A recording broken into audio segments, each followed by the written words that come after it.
Look at the Dow right now. It is holding in positive territory, so punch back up. I told you, making a run for the green border. We're up 28 points right now. Let's get to that 10-year Treasury yield. We're going to continue to talk about it because it does have the power, depending on where it lasts or stands, to move the markets. Right now, it's just slightly off its highs of the session, but at 3.03 is up there. 4-year highs nonetheless. Our countdown closer says he doesn't understand why that makes people disenchanted with stocks. John Buckingham is the Al Frank Asset Management Chief Investment Officer. All right, but it does. You're going to fight the tape?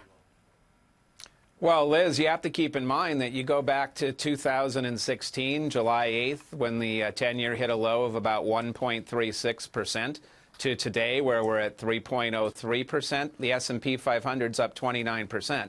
So the idea that rising rates is somehow fatal or horrific for stocks hasn't been borne out by the recent evidence, hasn't been borne out by the historical evidence. You know, rates are very low relative to where they've been over the long term. Yeah. A 3% rate, yes, it's higher than we were, but these rate levels are very, very low. And if you look at market history, I'm a student of market history. I actually look at data.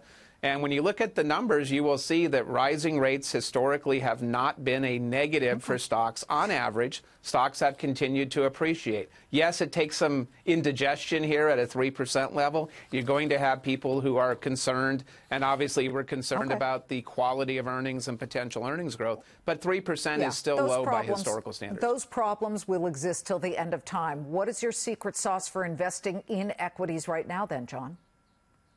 Well, we're value investors, so the nice thing about the current market is there's been plenty of volatility. So there are stocks that have gotten hit hard on earnings.